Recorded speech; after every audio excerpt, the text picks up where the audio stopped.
Sometimes all we really want are answers.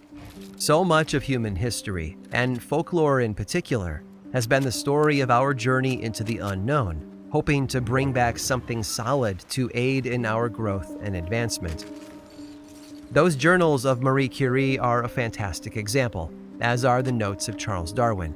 Great minds have applied themselves throughout the ages to the task of seeking out and writing down the evidence to prove that their convictions were valid.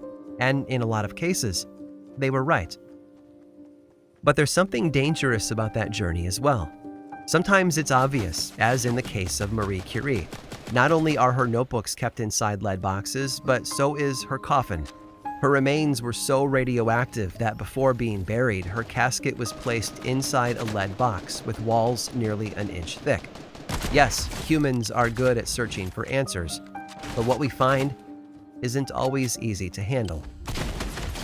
But I want to dip back one more time into the story of the Gilberts and their vocal housemate. If you remember, the demon was far from excited to have young Thomas return from the minister's care that day in February of 1656. And while we don't know why that is, there was one other detail to the story that has left some people scratching their heads ever since. You see, the minister, John Scott, tried several times to flat out command the spirit to leave the Campbell house. True to the invisible being's nature, though, it chose not to listen. In fact, according to George Sinclair, it even presented a counter-argument, giving the minister a reason for why it couldn't obey. "I have a commission," it told the man of God, hinting at some sort of obligation or mission it was ordered to fulfill. "And my commission will last longer than your own." And admittedly, that was an unusual thing to say. But if the demon's commission was to haunt that house, and the minister's commission was his calling to be a man of the cloth, then we can at least see the pieces that are being compared. According to the Devil of Glenluce, its own mission was going to last longer than that of the minister. It was a bold prediction, and one that hinted at a bleak future for John Scott. It seems that the spirit believed that it would be working in the Campbell household long after the minister had given up his own mission, a nicer way of hinting at his death. It wasn't a threat, but it certainly was a dark forecast.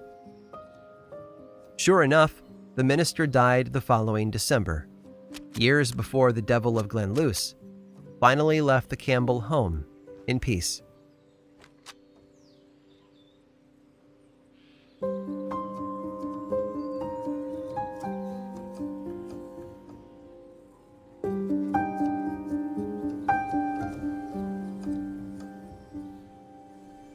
The notion that the supernatural world can be studied and recorded is probably not the most logical to a lot of people.